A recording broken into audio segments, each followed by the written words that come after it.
What's up, everybody? It's TR with Earth Angel Mushrooms.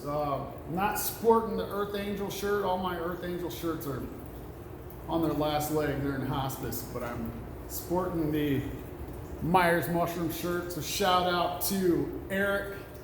Those of you who know me know that Eric and I are good buddies, and he's just a good dude. So I'm gonna shout out to Myers Mushrooms. Anyway, so I'm gonna make a video today on a question that gets asked to me universally. Everyone learning to grow mushrooms asks this question, and it's about cleaning. How often should I clean? How should I clean? And I'm gonna attempt to convey to you guys what to do, or more so how I do it, because you'll ask a million different mushroom growers how they clean and how they should clean. And you'll get a million different answers, or 500,000. We'll all have different opinions, but what we will agree on is that cleaning is a necessary evil, and we clean nonstop. It's nonstop. We're just always cleaning. And I have changed how I clean over the years to way more cleaning compared to what I used to when I was doing it all by myself. I would clean, and this is horrible. I would clean when the grow room, the mushrooms that that fallen on the floor, and I know you guys are out there and can relate when they would start stinking, and I couldn't take it anymore. You know, shiitakes, and they fall on the floor, and I know you guys are laughing right now because you guys are doing it. Shiitakes fall on the floor, they get that nasty shiitake smell after like 5 days in the grow room, just sitting there decaying. Yeah, you know who you are. I was one of them. It happens, all right? No one's perfect. No one's going to follow a perfect schedule. It just doesn't happen. Doesn't matter what scale you're at. So I can say that I clean drastically more now than I ever have. And you will clean a lot being a mushroom grower. So I'm going to go over pretty much stuff in hopes to help you guys and guide you guys along the way. And what I tell everyone is, don't take everything that I say verbatim. It's conceptual, it's a concept. So hopefully you can apply stuff that I've taught you via my channel and use it for yourself. Take the information in that you have to clean, you have to disinfect, and you figure out how exactly you're gonna do that on a schedule. But what we can all agree on is that we clean a lot. So I'm gonna go over the things that I use, and I have them back here. I'm gonna point them out. And a lot of the stuff the price has drastically increased during the whole COVID thing. And some stuff initially you couldn't find. And that boggles my mind, because we need to be knowledgeable enough that we can use other things. We can't say, oh, Walmart's out of bleach. What are we gonna do? No, we need to be able to keep the ship moving forward. So, I like bleach. However, bleach stains your clothes like crazy. Didn't matter how careful, or doesn't matter how careful I am with any clothes. I'm surprised there's no bleach stains on this, but you'll get bleach on you. But there's other types of bleach if Clorox or your generic brand isn't available. So regular household bleach, let me grab it here. This is like $5 now for a gallon of generic bleach. So you can buy regular bleach, 5% sodium hypochlorite, concentrated is usually 8.25. You can buy it industrial strength at 10%. So you got to be able to do some math, and what are we looking for? 500 parts per million. If I get stains on stuff, I'll bump it up to like 2,000 parts per million to be able to bleach the stains off. But let's say they're out of bleach. What else can we use? Is that the only type of bleach? The answer is no. We have sodium hypochlorite, And you have calcium hypochlorite, which is another type of very, very common bleach. And where can you get it? What is it called? What's the brand? I don't know the brand. However, calcium hypochlorite is extremely common, and it is a pool chlorine. So they use it in pools, hot tubs, called Pool Shock at Walmart. You can buy it, and it comes in a powder, or you can get tablets. Either way, you just dissolve it in water, and it does the exact same thing. It kills everything. So if you can't find bleach, regular sodium hypochlorite, we can use calcium hypochlorite. Pool Shock. I think the webstaurant.com, they have some like tablets. Another type of chlorine-based disinfectant, chlorine dioxide. I don't know if I've spoken a lot about chlorine dioxide, but you can buy chlorine dioxide. There's a couple brands. Biocide is one of them.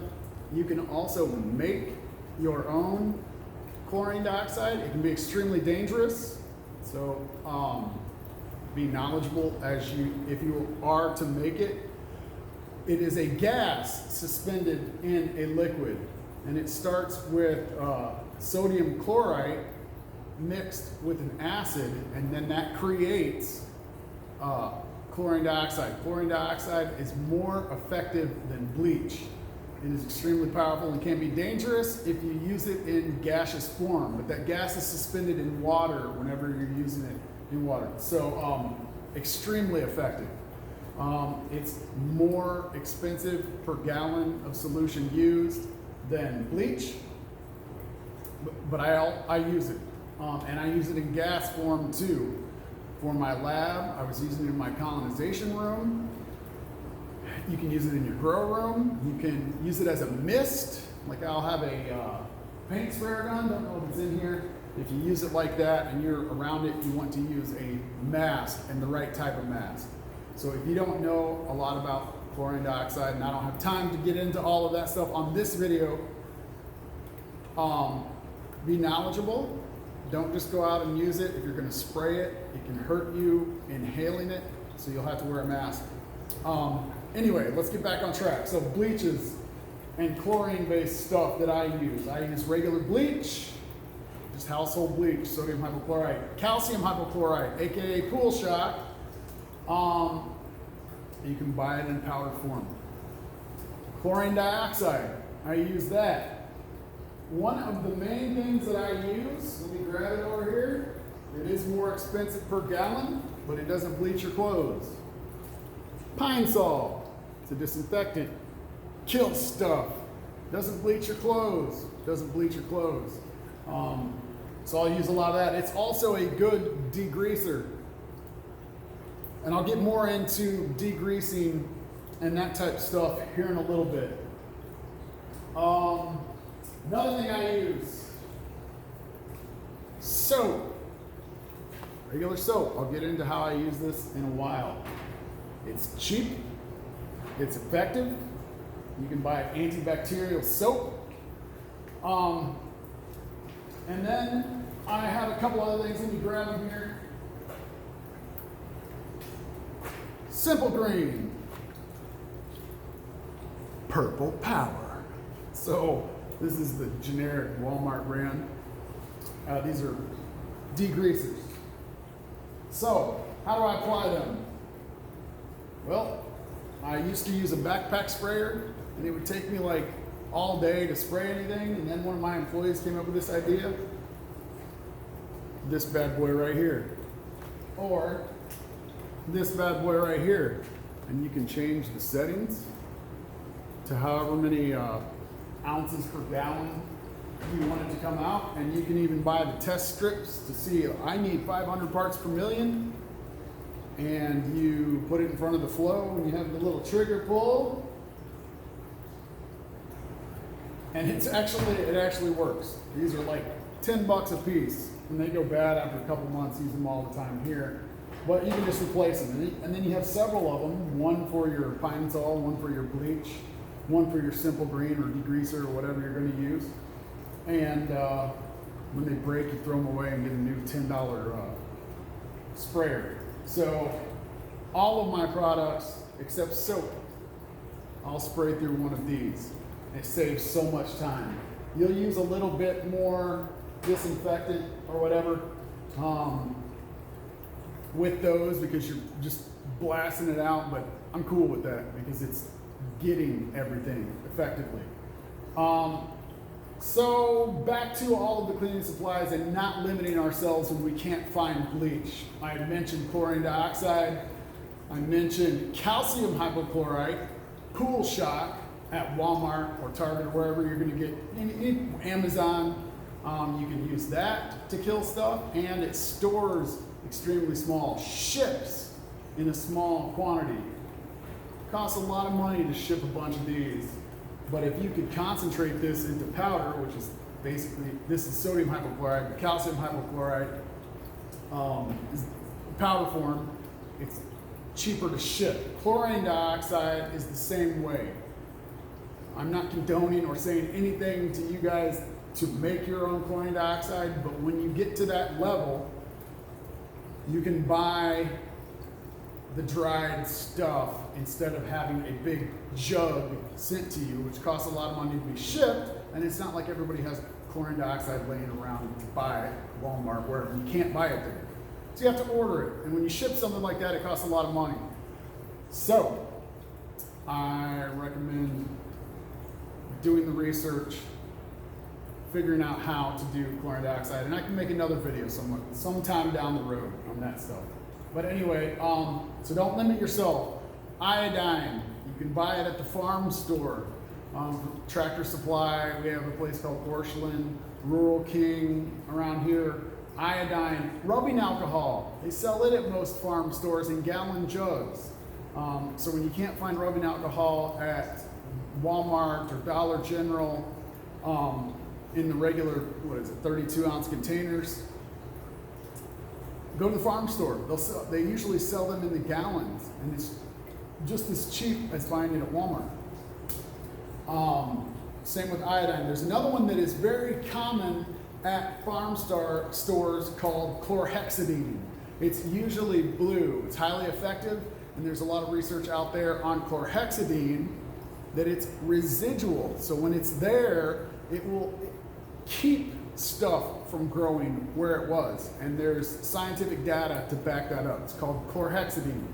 It's blue. It's about the same color blue as this soap. They usually put a fragrance in it that is very delightful. It's very good usually. Whereas bleach is pretty potent whenever you're using it. You need lots of fresh air. Trying to think of what else. There's tons of disinfectants out there.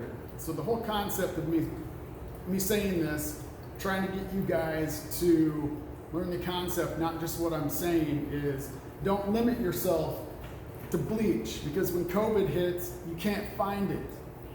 Don't limit yourself to Pine Sol, because when COVID hits, you can't find it because all the Karens bought it up, all right?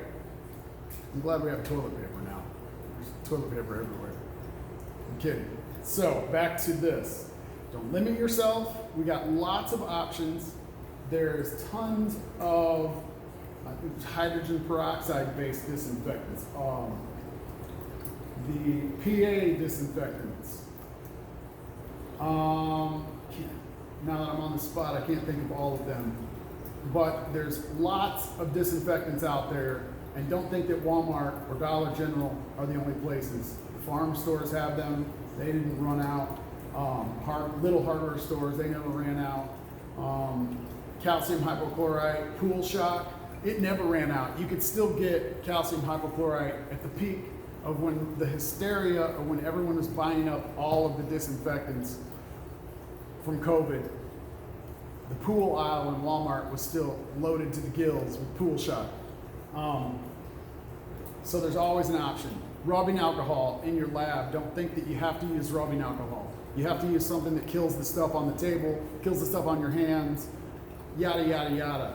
So hydrogen peroxide, any of the disinfectants, we'll still do the same thing with rubbing alcohol. The good thing about rubbing alcohol is it evaporates so fast and it doesn't keep your hands wet and everything wet like these. So I'm going to get into the nitty gritty of how I clean in a little bit, but so I showed you some of the things I use, and I want to show you some more of the stuff. So, essential items. 1, drains on my floor. I love having drains. A lot of you don't have drains, so you'll need a shop vac or wet vac.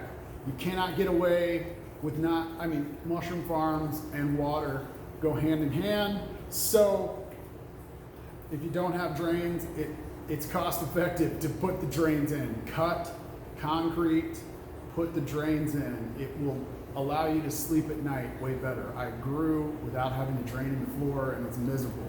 It's back in the day when the shiitakes would be rotting on the floor. Anyway, drains on the floor. If you don't have drains on the floor, you're going to need a wet vac. You're going to need a wet vac anyway, so buy a wet vac. So, let's go. A broom. This fancy new broom I just got. One of my employees bought this on Amazon. It's got a squeegee on the backside and a broom. You're going to need that. So your vacuum, your broom, your little broom, your dustpan.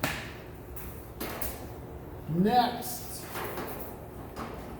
a scrub brush. You're going to need a scrub brush. Absolutely, positively need a scrub brush. And my favorite and the most effective tool we have here is the squeegee.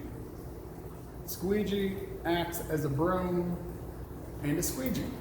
It's the best thing ever, and I'll get more how I use this in a little while.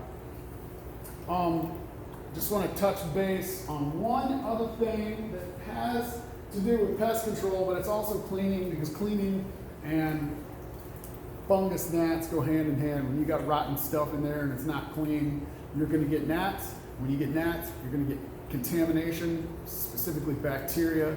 It's disgusting. So I looked and looked and looked for a organic pesticide, and the only one that I have found that works highly effective is Pyrethrum. So this is evergreen Pyrethrum, and you can use this in any type of sprayer. I use a paint sprayer that's pneumatic. It's just a handheld. Should have brought it in here, but I didn't. And you put this in. It has a little scale thing here. You can buy non-organic pesticides. I don't use them in my grow room. This one is just as effective. It kills anything. I mean, it doesn't hurt mammals, but as far as insects, I mean, it's deadly stuff. And you get that paint sprayer gun pneumatically, and I used the backpack sprayer initially, but the paint sprayer makes it way more fine and will fog out the room. So I'll turn my environmental systems off, close the doors, lock it up tight, go in there and just fog out the room so those little particles are coming in contact with everything. Anywhere an insect flies, they're just flying through a fog of tiny particles, kills everything. But they have other little foggers you can use for that stuff. And you can also use that with chlorine dioxide. So, there you go.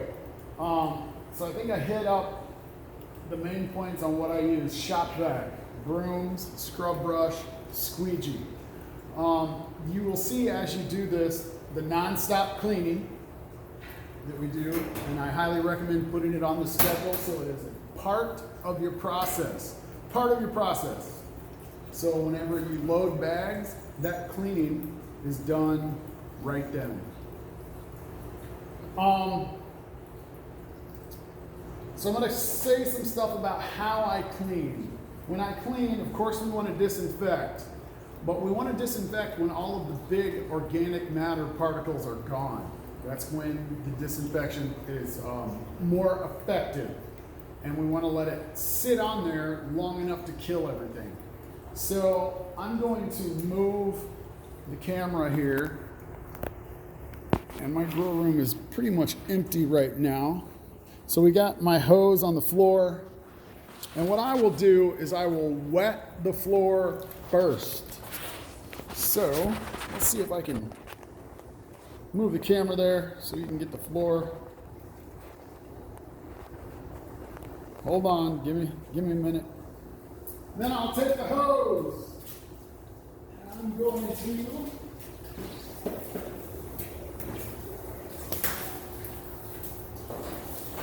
wet the floor.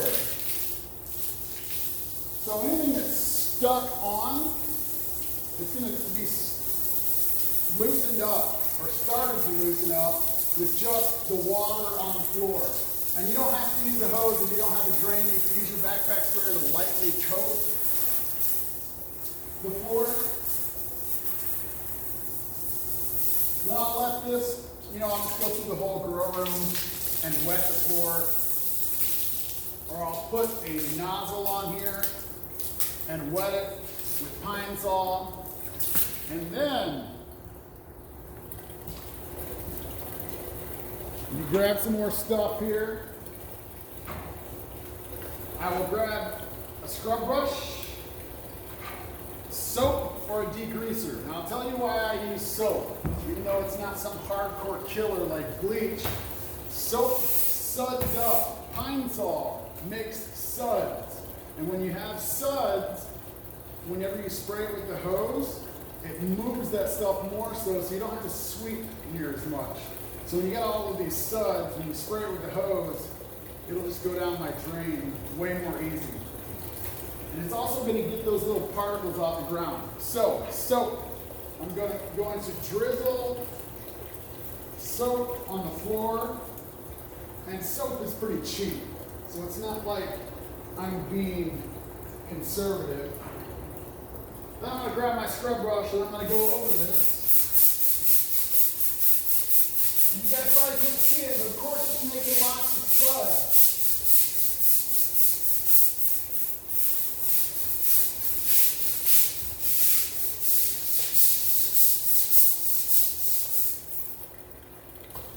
Then I'm going to let it sit, and it's going to get all of those particles off the ground that are stuck on there. The dried piece of mushroom that you didn't see. The dried trichoderma. The dried whatever. Then I'm going to go back after I've wetted it down. Then I either wet it down with just water or in the pine Sol, or you can use bleach or whatever in your sprayer. Then I put soap down or the degreaser. I like soap. And then I will spray this. For you guys that don't have drains, at this point you would want to vacuum it up. I like water because it's going to continue to get more stuff up. And then I'm just spraying it towards my drain. It's right off camera there. Spray it towards my drain. Then I will grab my squeegee. And my floors are all sloped towards the drain. I will squeegee it. Now, if there's enough water and enough liquid, this is acting as a broom and it's squeegeeing the water as well. Then, if you have a lot of particles on the ground, you'll want to sweep it first. Because if there's big chunks, you don't want the big chunks. So it would be sweep, spray with water, Pine Sol or bleach, soap, scrub, squeegee.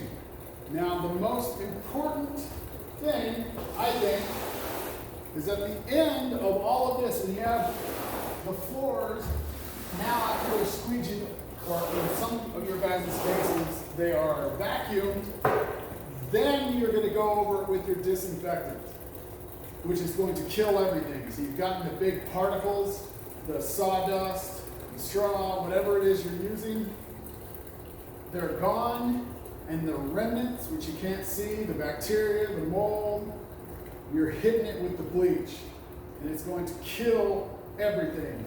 And I don't rinse that off. I let it sit. So in my grow room, the process is every time we would pick, you sweep and spray. That's it. And then once a week, it becomes immaculate, meaning we go over it just like this. Every once in a while, I will come in here with the pressure washer, get the walls, get the ceiling as much as you can, because we're not limited to the floor. We have all kinds of stuff, and I'll get to other stuff here in a minute. But the floor, so we hit that up. Racks. Of course, I have wooden racks.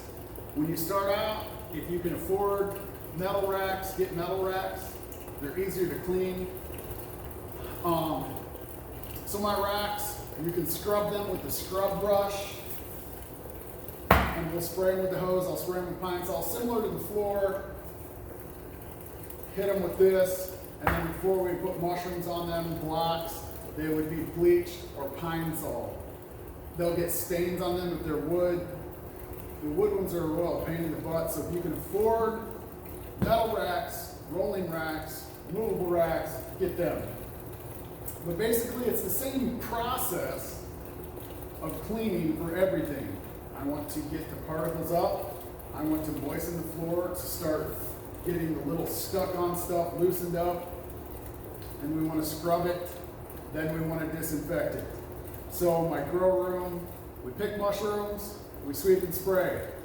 And then once a week, we go through the whole process.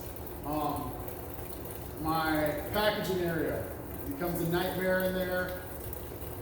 We will clean it as needed, and then about once a week, it will get immaculately clean. The lab, this is the hardest one, but I attempt to keep it clean. I have a foot bag, so people going in and out aren't tracking stuff in there. But anytime you're moving a lot of substrate, a lot of bags, it's gonna be dirty. It doesn't matter how clean you attempt to be, you're gonna get spawn on the floor, you're going to get substrate on the floor with straw, whatever it is you're using, it's gonna be everywhere. So, the lab, we make it immaculate. And when I say immaculate, it is immaculate.